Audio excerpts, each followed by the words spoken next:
Hello दोस्तों, welcome to my YouTube channel justice hub official. तो चलिए आज हम देखते हैं भारतीय न्याय संहिता के सेक्शन 1 और 2।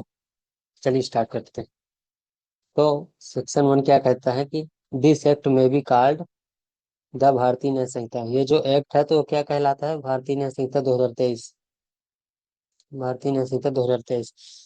उसका दूसरा पॉइंट क्या कहता है? It shall come into force on such date as the central government may be notification in the official gazette appoint and different dates may be appointed for different provisions of this Samhita.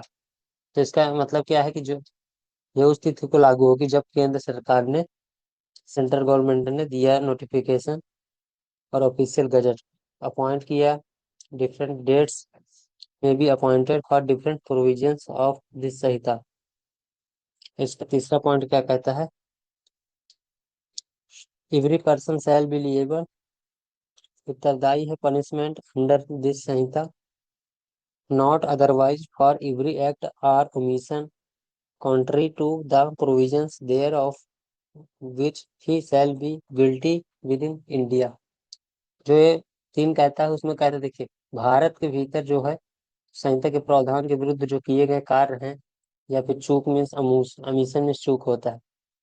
कॉन्ट्री the provisions thereof which shall be guilty, दंडनीय होगा और किसी भी प्रकार से नहीं। तो इसका चौथा क्या कहता है? एनी पर्सन, कोई भी व्यक्ति जो लिएबल है by law, any law, for the time in force in India to be tried for an offences committed beyond India shall be dealt with according to the provisions of this Sanhita for any act committed beyond India in same manner as if such act had been committed within India। तो हमारा चौथा point क्या कहता है? जो भारत में वर्तमान में लागू किसी कानून के अनुसार भारत के बाहर किए गए अपराध के लिए जारी है, उस संहिता के प्रावधानों के अनुसार व्यवहार किया जाएगा मानो भारत के भीतर किया गया हो, कमिटेड विद इन इंडिया। पांचवा क्या कहता है? The provisions of the Sanhita shall also apply to any offences जो कमिटेड बाय होंगे any citizen of India any place में without beyond India, any person, any ship और एयरक्राफ्ट रजिस्टर्ड इन इंडिया में भी हो सकता है। Any person in any place without beyond India committing offences targeting a computer resources located in India. इसका देखिए जो कहता है सी पॉइंट, वो कहता है कि भारत के बाहर किसी भी स्थानीय व्यक्ति द्वारा भारत में किसी कंप्यूटर संसाधन को लक्ष्य बनाकर किया गया अपराध। अब इसका देखिए स्पष्टीकरण देखते हैं। एक्सप्लेनेशन मीन्स होता है स्पष्टीकरण। तो in this section the word offence, offence अपराध इंक्लूड्स एवरी एक्ट कमिटेड जो आउटसाइड इंडिया, तो इंडिया के बाहर के बीच, जो कि committed in India, if committed in India जो भारत में यदि करता है तो would be punishable under this Sanhita, वो करेगा तो इस संहिता के अंतर्गत उसको दंड दिया जाएगा। तो देखिए इलस्ट्रेशन देखते हैं। इलस्ट्रेशन मीन्स होता है उदाहरण। देखिए, ah who is citizen of India commits a murder in any place without beyond India, तो he can be tried a convict of murder in any places in India in which he may be found. इसका मतलब क्या हुआ? जो भारत का नागरिक है, citizen of India जो भारत का नागरिक है, कमिट्स अ मर्डर, हत्या करता है भारत के किसी बाहर स्थान पर, तो उसका क्या होगा? उसे भारत में किसी स्थान पर वह जहाँ पाया जाता है प्लेस में, वहां उसको दोषित साबित किया जाएगा। तो अब 6 नंबर क्या देखते हैं? In Sanhita shall affected provisions of any act are punishing mutiny and desertion of officers soldiers और airmen in service of government और provisions of any special local. तब देखिए ये क्या कहता है? जो इस संहिता की कोई बात भारत सरकार के सेवा जो अधिकारी, देखिए, ऑफिसर्स, सोल्जर्स, सैनिक, और जो सोल्जर्स ऑफ एयरमैन सैनिकों को जो वायुसेना के विद्रोह इन द सर्विस सर्विस में है, तो और भूगोल डिजर्शन को दंडित करने वाले किसी अधिनियम, क्या लिखा? एनी एक्ट अधिनियम, एनी एक्ट अधिनियम को या किसी विशेष अथवा स्थानीय कानूनी प्रावधानों को प्रभावित नहीं करेगी। तो अब देखिए इसका सेक्शन 2 देखते हैं। इसमें से देखिए डिफिनीशन दी गई है। अगर आप देखेंगे तो जितना हमारा इसमें भारतीय न्याय संहिता में आए हैं सब, इन सब का डिफिनीशन सेक्शन 2 में दिया गया है। तो चलिए इसको देखते हैं। इसमें देखिए क्या कहता है, in this Samhita unless the context otherwise requires, जब तक संदर्भ से अन्यथा अपेक्षित ना हो इस संहिता में कार्य। तो देखिए इसमें क्या कहता है, act denotes as well a series of acts as a single act. ये क्या कहना जाता है, सिंगल एक्ट मीन्स एकल कार्य, एकल कार्य के साथ साथ सीरीज ऑफ एक्ट्स में श्रृंखला के कार्यों को भी डिनोट्स करता है, दर्शाता है। तो इसमें देखिए दूसरा शब्द है एनिमल। एनिमल का मतलब living creature other than a human being, मतलब मनुष्य के अतिरिक्त कोई भी जीवित प्राणी वो एनिमल कहलाता है। सेकंड में, थर्ड में आता है चाइल्ड। चाइल्ड मीन्स होता है any person below age of 18 years, जो 18 वर्ष से कम है तो वह चाइल्ड कहलाएगा। अब इसका चौथा नंबर आता है counter feet. Counter feet means मतलब a person is said to counterfeit who cause one thing to resemble another thing intending by means of that resemble to practice deception or knowing it to be likely that deception will thereby be practiced। तो इसका मतलब क्या हुआ चौथे का। तो देखिए पहले एक तो काउंटर फीट को मतलब देखते हैं। जो काउंटर फीट है उसका मतलब देखिए क्या होता है, जालसाजी करना। काउंटर फीट का मतलब होता है जालसाजी करना, जालसाजी करना। जालसाजी करने का मतलब देखते हैं पहले। यदि कोई व्यक्ति एक वस्तु को दूसरी वस्तु के समान बनाता है ताकि धोखा दे सके, यह जानता हो कि इसे धोखा देने की संभावना है, फिर भी वह बनाता है, तो वह किसके अंतर्गत आता है, काउंटरफीट के अंतर्गत आता है, जालसाजी। एक्सप्लेनेशन फर्स्ट देखते हैं। It is not essential to counterfeit that the limitation should be exact. इसका मतलब क्या हुआ, नकल का बिल्कुल समान होना आवश्यक नहीं है। इसका एक्सप्लेनेशन सेकंड क्या बताता है, when a person causes one things to resemble another things and the resemblance in such that a person might be deceived thereby, it shall be presumed until the contrary is proved that the person so causing the one thing to resemble the other thing intended by means of the resemblance to practice deception or knew it to be likely that deception would thereby be practiced। अब इसका मतलब देखिए ये में इसमें देखें दूसरे वाले में क्या बताया गया है, यदि समानता ऐसी हो कि कोई व्यक्ति भ्रमित हो सकता है तो यह माना जाएगा कि ऐसा करने का उद्देश्य धोखा देना था, जब तक कि विपरीत सिद्ध न हो जाए। इसमें ऐसा बताया गया है, जो एक्सप्लेनेशन सेकंड है। अब देखिए हम स्टार्ट पांचवा नंबर देखते हैं, कोर्ट बताए। कोर्ट मीन्स क्या होता है, अ जज who is empowered by law to act judicially alone, और अ बॉडी ऑफ जजेज which is empowered by law to act judicially as a body when such judge or body of judges in acting judicially। इसमें देखिए क्या बताया गया है, court का मतलब न्यायालय होता है, जिसमें देखिए ऐसा न्यायाधीश या न्यायाधीशों का निकाय जिसे कानून द्वारा न्याय करने का अधिकार प्राप्त हो। क्या बताया गया, जो इम्पावर में शक्ति दी गई हो न्याय करने के लिए, तो वह कोर्ट के अंतर्गत आता है। इसका 6 नंबर देखते हैं। 6 नंबर में देखिए क्या बताया गया। 6 नंबर में आया है death. Death means death of a human being unless the country appears from the context। जब तक संदर्भ से अन्यथा ना हो मानव की मृत्यु, तब ये डेथ आता है। डिसऑनेस्टली का मतलब क्या होता है, doing anything with intention of causing wrongful gain to one person or wrongful loss to another person। इसका मतलब क्या है, जब किसी व्यक्ति को wrongful gains का मतलब क्या होता है, अनुचित लाभ। तो इसका मतलब होता है अनुचित लाभ और अनुचित हानि, wrongful लॉस। तो दोनों चीज हो गए। जब किसी व्यक्ति को राउंडफुल गेन या राउंडफुल लॉस पहुंचाने के इरादे से किया जाता है तो उसे डिसऑनेस्टली कहते हैं। डॉक्यूमेंट, जब डॉक्यूमेंट देखते हैं, document means any matters expressed described upon any substance by means of letters figures और मार्क्स और by more than one of those means and includes electronic and digital record intend to be used which may be used as evidence of that matters. तो इसका मतलब क्या हुआ, देखिए क्यों, जो व्यक्त करता है ऐसे व्यक्ति को जब सब्सटेंट मीन्स लेटर फिगर्स मार्क और मोर than one use means includes electronic या डिजिटल रिकॉर्ड। इंटेंट उसका आशय क्या है, उसका प्रयोग करना, जो कि प्रयोग कर सकता है evidence of that matters, matters के सबूत के लिए। तो इसका एक्सप्लेनेशन फर्स्ट देखते हैं। It is immaterial by the what means और upon what substance that letters figures और marks are found, whether the evidence in state form may be used in a court or not। Illustration देखते हैं इसका उदाहरण। इसमें देखिए क्या कहता है।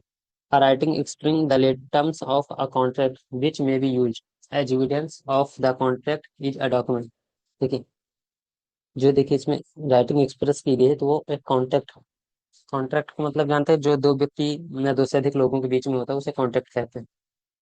तो यूज किया जा सकता है एज एविडेंस, प्रूफ के रूप में, of the contract is a document, document कहलाता है। तो इसमें देखिए बी नंबर क्या बोलता है, a cheque upon a banker is a document.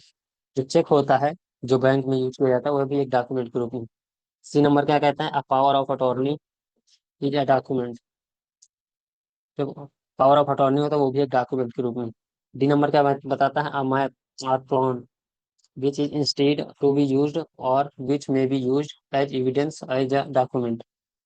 इसका मतलब क्या हुआ, जो मैप होता है, मैप भी देखो डॉक्यूमेंट के रूप में है, जो क्या क्या बताता है एविडेंस के बारे में। ये नंबर क्या बताता है, a writing containing directors और instruction is a document। जो इंस्ट्रक्शन निर्देश पत्र दिए जाते हैं वो भी एक डॉक्यूमेंट के रूप में ही होता है। अब इसका एक्सप्लेनेशन सेकंड देखते हैं। Whatever is expressed by means of letters figures और marks as explained by mercantile or other usage shall be deemed to be expressed by such letters, figures, or marks within the meaning of this section through the same may be actually expressed। देखिए इसका मतलब क्या हुआ मैं बताता हूँ। जो व्यक्त किया जाता है means of letter figures marks explained मल्टीसाइंड usages shall be deemed express such as letter figures. किसी भी रूप में होगा तो वह आल दो समवेयर, कोई कुछ भी हो सकता है। तो जो व्यक्त करता है वो डॉक्यूमेंट के अंतर्गत आता है। तो देखिए अब इसका इलस्ट्रेशन और एक और देख लेते हैं उदाहरण। तो A writes his name on a back of a bill जो exchange payable his order. A अपना नाम लिखता है बिल के पीछे, और जो पेएबल करने पर हिज ऑर्डर उसका ऑर्डर करेगा। तो the meaning of the endorsement and explain by mercantile usages is that the bill is to be paid to the holder. इसको बिल पे करेगा। इंडोर्समेंट इज अ डॉक्यूमेंट, जो इंडोर्समेंट है वो डॉक्यूमेंट है, and shall construct due in the same manner as if the word paid to the holder or words of to effect had written over the signature। इसका मतलब समझ गए, जो signature करेगा वही उसका होल्डर के लिए काम करेगा। अब देखिए इसमें आता है फ्रॉडेंटली। फ्रॉडेंटली का मतलब क्या होता है, कपटपूर्ण, जो कपटपूर्वक कार्य करता है। इसका मतलब होता है एनीथिंग जो intention defrauded but not otherwise. तो धोखा देने के इरादे से जो कार्य किया जाता है वो फ्रॉडेंटली के अंतर्गत आता है। इसमें देखिए जेंडर, जेंडर जो लिंग है, जो कई प्रकार से देखिए, तो तीन यहाँ भी बताए गए हैं, मेल फीमेल ट्रांसजेंडर। तो इसमें देखिए क्या बताएगा, the pronoun he is it is directed to use any person व्यक्ति के लिए, और वेदर फीमेल और ट्रांसजेंडर, मेल फीमेल ट्रांसजेंडर तीन बताया। तो अब देखिए explanation transgender. Transgender shall have the meaning assigned to in its cause के of section two, section two के क्लॉज के में बताया गया है इसके बारे में, जेंडर के बारे में। The transgender person protection of rights act 2029, 2019, protection of rights act 2019। तो अब देखिए इसका 11 नंबर देखते हैं, गुड फेथ। गुड फेथ का मतलब क्या है, वो जो सद्भावना है, इसको हिंदी में कहते हैं सद्भावना। Nothing is said to be done और believe in good faith which is done और believe without due care and attention. देखिए इसका मतलब क्या हुआ, जो कार्य किया जाता है ड्यू टू केयर इंटेंशन। देखिए इसमें क्या बताएगा, जो कार्य उचित सावधानी या ध्यान के बिना किया गया उसे सद्भावना में नहीं माना जाएगा। समझ गए। और इसमें 12 नंबर आता है गवर्नमेंट। गवर्नमेंट मीन्स, देखो हमारे दो गवर्नमेंट है, तो सेंट्रल गवर्नमेंट एक स्टेट गवर्नमेंट, सीधा डायरेक्टली उसके बारे में बता दिया है। तीसरा है देखो हार्बर। हर्बस मीन्स होता है शरण देना। तो ये इंक्लूड करता है supplying a person shelter, food, drink, money, clothes, arms, ammunition, or means conveyance, or the assisting a person by any means, whether of the some kind so as those enumerated in this clause, are not to avoid apprehension। देखिए इसके बारे में देखिए क्या बताते हैं। जो 13 है तो इसमें देखिए क्या बताया, जो व्यक्ति देखिए शेल्टर मीन्स आश्रय, फूड मीन्स खाना, ड्रिंक मीन्स पानी, मनी मीन्स धन, क्लॉथ मीन्स कपड़े, आर्म्स मीन्स हथियार, निवेशन मीन्स परिवहन, किसी भी चीज के बारे में असिस्ट करता है, उपलब्ध कराता है, गिरफ्तारी से बचने में सहायता करता है, ऐसा होता है शरण देना।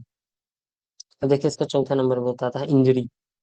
14 नंबर क्या बोलता है, injury. Injury means a harm where illegally cause to any person in body, mind, reputation और प्रॉपर्टी। मतलब इसका मतलब हुआ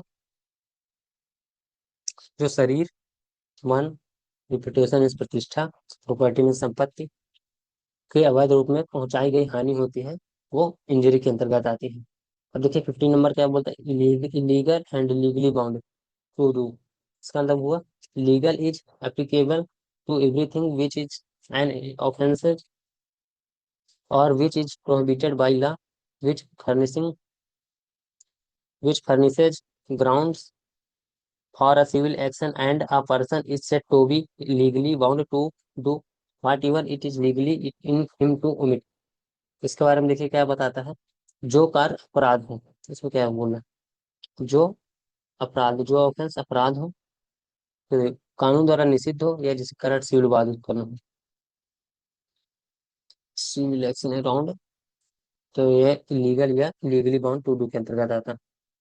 अब देखिए, अब इसमें आता है देखिए जज। 16 नंबर में आ रहा है जज। द जज का मतलब होता है न्यायाधीश। इसका मतलब देखते हैं, a means a person who is officially designed as a judge includes a person is empowered by law to give any legal proceeding। इसका देखिए पहला पॉइंट देखते हैं, जो हमें शक्ति प्रदान करता है कानून को देने में, legal proceeding and civil criminal defined judgment, a judgment which is appealed against to definitive, और अ जज which is confirmed by other authority with definitive. देखिए जो हमें प्रदान करता है लीगल प्रोसीडिंग, जैसे कि सिविल या क्रिमिनल हो, या फिर जजमेंट हो, या फिर जजमेंट अपील हो उसके खिलाफ, जो दूसरे जो गलत कार्य करता है उसके खिलाफ, जो हमें अपील मिलता है उसके खिलाफ। तो इसका देखिए सेकंड पॉइंट क्या देखते हैं, who is one of body person which body person is empowered by law in such a judgment. एक बॉडी होता है, मतलब एक शरीर होता है व्यक्ति का, जो है पर्सन शक्ति प्रदान करता है लॉ के द्वारा, जजमेंट कहलाता है।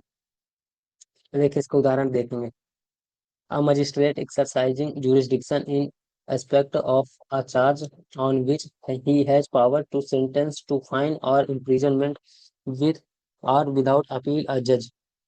ये क्या बताता है, देखिए एक मजिस्ट्रेट है जो एक्सरसाइज करता है jurisdiction में, jurisdiction मीन्स होता है न्याय क्षेत्र, in a respect a charge which is power to sentence, fine और इम्प्रिजनमेंट, जो जेल देता है विदाउट अपील और जज, जज के बिना भी देता है।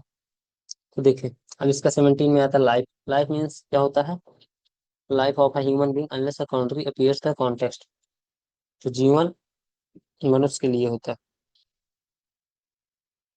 इसके बारे में देखिए बता, जो मानव जीवन है वह जीवन के रूप में है। तो लोकल लॉ, लोकल लॉ का मतलब क्या होता है, applicable only the particular parts in India. इसके बारे में देखिए क्या बताया, जो ऐसा कानून जो भारत के किसी भाग पर लागू हो वो लोकल कानून कहलाता है। इसमें देखिए 19 नंबर क्या बोलता है, man, male human being any age, वो मैन कहलाएगा, ठीक है। देखिए 20 नंबर क्या कहता है, जो month and year when you करियो, द वर्ड मंथ और the word year is used is to be understand that the month of the year is to be revolved according to Gregorian calendar. जो वर्ष और जो महीना है वो Gregorian के अंतर्गत आता है, उसके अनुसार। अब देखिए इसमें मूवेबल प्रॉपर्टी का मतलब क्या होता है, मूवेबल प्रॉपर्टी में होता है जो चल संपत्ति। तो इंक्लूड्स एनी डिस्क्रिप्शन एक लैंड थिंग अटैच्ड दो आर परमानेंटली फोरेस्टेड। तो everything is attached in the earth. ठीक है, वो उसके जो मतलब जमीन से जुड़ा ना हो वो मूवेबल प्रॉपर्टी के अंतर्गत आता है। ये नहीं कि जैसे जमीन है तो किसके अंतर्गत आएगा, इमूवेबल प्रॉपर्टी के अंतर्गत, जो चल नहीं सकता उसके अंतर्गत आएगा। तो इसमें देखिए, एक सेक्शन 22 क्या कहता है, सब क्लॉज, सेक्शन 2 का सब क्लॉज 22 क्या कहता है, unless the contrary appears from the context word importing the singular number include the plural number and words importing the plural number include singular number. देखिए इसका मतलब क्या हुआ, एक वचन, सिंगुलर नंबर का मतलब एक वचन, प्लूरल का मतलब बहुवचन में एक वचन शामिल है। इसका मतलब ये। ओथ, ओथ का मतलब क्या होता है, ओथ का मतलब आप कई बार देखेंगे शपथ, ओथ का मतलब शपथ होता है। तो शपथ includes solemn affirmations and substituted by law, कानून के द्वारा जो शपथ दिलाई जाती है। एंड एनी डिक्लेरेशन रिक्वायर्स, जो जरूरत होती है, अथॉरिटी अथोराइज्ड बाय लॉ, कानून के अधिकारी द्वारा, to be made before a public servant. Public servant मतलब जैसे कि आप देखते होंगे पुलिस हो गया, या फिर जो नेता होते हैं वो भी हमारे पब्लिक सर्वेंट ही हैं। To be use a purpose proof that your accord और नॉट, कोर्ट प्रूफ मांगता है कि ये है या नहीं। अब देखिए, सेक्शन 2 का सब क्लॉज 24 क्या कहता है, ऑफेंस, अपराध के बारे में। तो एक्सेप्ट अ चैप्टर्स एक section mention in sub clause A and B, इसी के ए और बी में दिया गया है ऑफेंस के बारे में, ये पनिशेबल होता है बाई संहिता। लेकिन देखिए क्या कहता है, in chapter 3 following section namely sub section 2, 3, 4 and 5, section 8, 9, 49, 50, 52, 45, 44, 46 and 57, ये सब इसके अंतर्गत आते हैं। तो देखिए ऑफेंस मीन्स क्या होता है, पनिशेबल अंडर द संहिता में स्पेशल लॉ और लोकल लॉ के अंतर्गत जो आता है। इसका बी क्या कहता है, इन सब सेक्शन, ठीक। देखिए इन सब के देखिए सब सेक्शन है, तो अब इनको तो बहुत ज्यादा है, तो इनको अभी तो इस वीडियो में देखना बड़ा मुश्किल होगा। तो अब देखो, जो ऑफेंस आता है सेल्फ मीनिंग इसका क्या होता है, punishable under the special law, local law, under the such law, with imprisonment for a term of 6 months और मोर, वेदर विद और विदाउट फाइन। इसमें देखिए क्या बताया गया है, जो ऑफेंस अपराध है तो किसके द्वारा पनिशेबल किया जाएगा, स्पेशल लॉ के, लोकल लॉ के द्वारा। और इसको विथ इम्प्रिजनमेंट भी होगा, जेल भी होगी, विथ 6 months और विदाउट फाइन के बिना। तो अमीशन, अमीशन वाला आप देखेंगे चूक, जैसे इसका हिंदी में बोलते हैं चूक, denotes a series of omission is a single omission. Single omission का मतलब एक चूक, और श्रृंखला, चूक की श्रृंखला भी होती है, सीरीज ऑफ ओमिशन, इसके लिए बताया गया। देखिए सेक्शन 2 का सब क्लॉज 26 क्या कहता है, पर्सन, व्यक्ति क्या इंक्लूड करता है, कंपनी, एसोसिएशन और body of person, whether important और नॉट, ये सब चीजों के बारे में। तो इसका 27 सब क्लॉज देखेंगे तो देखिए इसमें क्या होता था, पब्लिक, जो इंक्लूड्स करता है any class, public any community. इसका मतलब क्या हुआ, जनता का कोई वर्ग या समुदाय नहीं होता है। पब्लिक सर्वेंट का मतलब देखिए पहले बता चुका हूँ। Filing under the description namely, जैसे देखिए every commission of army navy air force, इसके अंतर्गत जो आते हैं वो पब्लिक सर्वेंट हुए। एवरी जज include a person empowered by the law discharge by himself a body person at judiciary function.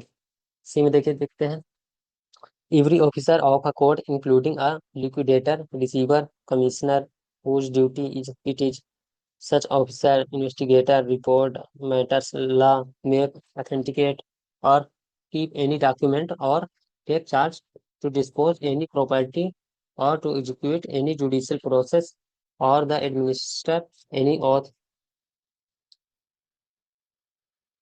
to interpret or to pursue order in the court, and every person especially authorized by a court to perform any such duties। जिस व्यक्ति को जो duties दी गई हैं तो वह duty को निभाना यह कोर्ट के द्वारा दिया गया है, और वह पब्लिक सर्वेंट होगा। तो देखिए अब इसका डी नंबर क्या कहता है, every assessor of member panchayat assisting court servants, जो पंचायत का मेंबर होता है वह भी पब्लिक सर्वेंट है। Every arbiter other person whom जो cost matters has been referred decision report by any court by any competent public authority, जो कॉम्पिटेंट पब्लिक अथॉरिटी होता है कोई भी, वो भी पब्लिक सर्वेंट के अंतर्गत आता है।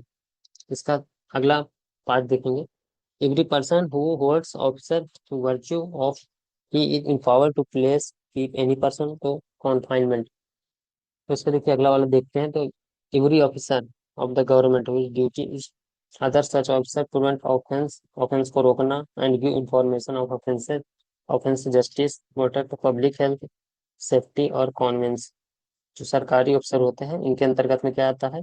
अपराध को रोकना और अपराध की जानकारी देना और अपराध का न्याय करना और उनके हेल्थ की सुरक्षा रखना, यह सरकारी अफसर के अंतर्गत आता है।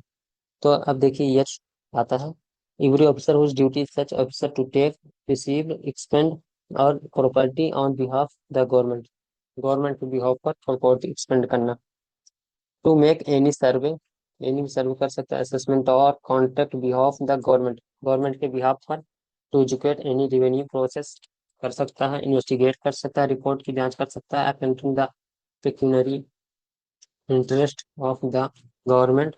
To make authenticate any document relating to the pecuniary interest the government, or to prevent the infraction of any law for the protection of pecuniary interest of the government, सब इसके अंतर्गत आता है। एवरी ऑफिसर वो जो duty में है, such officer to take receive करेगा, expend property, to make survey, assessment, levy करेगा उसके अंतर्गत। To take any secular common purpose village town district, to make authenticate, keep any document for ascertaining the rights of the people of any village, town, district। तो देखिए इसमें जे number क्या बोलता था, every person who hold record virtue of his in power to prepare publish maintain to electoral roll और the conduct election in any person. अब देखिए मैं के नंबर क्या बोलता है, एवरी पर्सन कोई भी व्यक्ति जो in the service or pay government, service करता है फिर पे करता है गवर्नमेंट को, तो रिमेंटेड बाई फीस कमीशन और perform any public duty to the government. इसका सेकंड बताता है कि in the service to pay local authority defined section 31 sub clause of 3 the general clause act 1897, a corporation established by under a central or state act or government company as defined in clause 45 of section 2 the Companies Act 2013। जो companies act का section 45 है तो वो government company को define करता है। अब इसका देखें एक्सप्लेनेशन देखेंगे। A person filing under the description में public servants appointed by government या नहीं। Every person who is actual position, जो अधिकार होता है, अ सिचुएशन स्थिति का, अ पब्लिक सर्वेंट का होने legal defeated may be his rights hold the situation in public servant. Election में देखिए क्या आता है, election means purpose of selecting member legislature municipal और other public authority of whatever character the method of selection in to which by under the law for the time being in force। A municipal commission is public servant। इन चीजें उसका देखिए 29 क्या कहता है, reason to believe मतलब विश्वास करने का कारण। A person is said to have reason to believe thing are sufficient cause that thing but not otherwise. इसका क्या कहता है, जो एक व्यक्ति है वह कहता है कि रीजन टू बिलीव मतलब विश्वास विश्वास करने का कारण। तो I think he is sufficient, यदि वह पर्याप्त है तो कारण के लिए जो बिलीव करता है, विश्वास दिलाता है, थिंग वस्तु या नॉट अदरवाइज या फिर नहीं। 30 इसका क्या कहता है, special law. Special law means होता है law applicable to a particular subject, जो एक विशेष विषय पर कानून लागू हो वह स्पेशल लॉ कहलाता है। वैल्यूएबल सिक्योरिटी, इसका मतलब देखिए क्या होता है, document which is purpose to be document whereby any legal rights is created, extended, transferred, restricted, extinguished, extinguished or released, or whereby any person acknowledges that he lies under legal liability is not certain legal rights। देखिए इसको short form में बताता हूँ। तो इसको क्या बोलते हैं, वैल्यूएबल सिक्योरिटी का मतलब मूल्यवान प्रतिभूति। तो देखिए इसका मतलब है ऐसा दस्तावेज जो कानूनी अधिकार उत्पन्न, स्थानांतरित, समाप्त या स्वीकार करता हो। इसे इसके अंतर्गत आता है। देखिए इसको उदाहरण देखेंगे। A writes his name on a back bill exchange as a effected endorsement to transfer the right to the bill to any person who may become the law holder of it. The endorsement is a valuable security. इसका मतलब क्या हुआ? ये है जो लिखता है his नाम अपना बिल के पीछे एक्सचेंज करने के लिए ऑन इफेक्ट एंडोर्समेंट को in is to transfer right to bill to any person who में जो कर सकता है become law holders. The endorsement valuable security के अंतर्गत आता है। वेसल वेसल का मतलब होता है पोत। वेसल का मतलब होता है पोत। तो देखिए इसका मतलब है कि everything made for the convenience by water human being of of property. जल में मनुष्यों या संपत्ति परिवहन के लिए बनाई गई वस्तु। समझ गए आप? जल में जो होता है। ठीक है, वॉलंटरली में स्वेच्छा से। A person is said to cause effect voluntarily when he cause means hereby intend to cause by means which is employing those means new threat reasons believed to likely cause। Voluntary मतलब कि जो व्यक्ति अपने स्वेच्छा से कार्य करता है वो वॉलंटरी के अंतर्गत आता है। अब एक इसका उदाहरण देखते हैं। Sets fire by night an inhabited house in large town of for the purpose of facilitating or robbery and thus causes the death of a person। उसने फायर किया रात में इनहेबिटेड हाउस में अपने खुद के लार्ज टाउन जो लंबा था पर्पल ऑफ फैसिलिटेटिंग। उसका मुख्य उद्देश्य क्या था? जो रॉबरी चोरी हो रही है उसको फैसिलिटेट करना। डेथ ऑफ अ पर्सन एक व्यक्ति की मृत्यु के। Here may be intend to cause death even be sorry death has been caused by इस act yet he knew likely to cause death is caused death voluntarily। उसने स्वेच्छा से उसका डेथ किया फायर करके तो वह उसके अंतर्गत आएगा। और वो लेकिन कॉज हिज एक्ट उसने एक्ट किया और likely to cause death death कारित किया वो भी वॉलंटरली। इसमें देखिए 34 कहता है बिल। बिल का मतलब होता है वसीयत। वसीयत means any testamentary document. Testamentary document मतलब वसीयतनामा। Women means a female member beings of any age. किसी भी एज की फीमेल वो वुमेन कहलाएगी। 36 क्या कहता है? रॉन्गफुल गेन मतलब जो गलत तरीके से लाभ होता है या अनुचित लाभ। By unlawful means property to which person gain is not legally entitled. देखिए 34 क्या कहते हैं? रॉन्गफुल लॉस मतलब कि अनुचित हानि। जो unlawful of property which person losing is legally entitled legally entitled होता है। 38 क्या कहता है? Gaining wrongfully. गेनिंग रॉन्गफुली का मतलब जो अनित जो अनुचित रूप से लाभ प्राप्त करना तो उसके अंतर्गत आता है। और लॉसिंग रॉन्गफुली अनुचित रूप से हानि प्राप्त करना। So a person said to wrongfully when since a person detained wrongfully as well as when such person requires wrongfully, a person is said to lose wrongfully when such person wrongfully kept out of any property as well as when as person wrongfully derived of property। and 39 क्या कहता है? Words expression use but defined in Sanhita but defined information technology act 2000। Bharatiya Nagarik Suraksha Sanhita 2023 meaning respectively assigned to act Sanhita. तो ये हमारा रहा भारतीय न्याय संहिता 2023 का सेक्शन 1 और 2।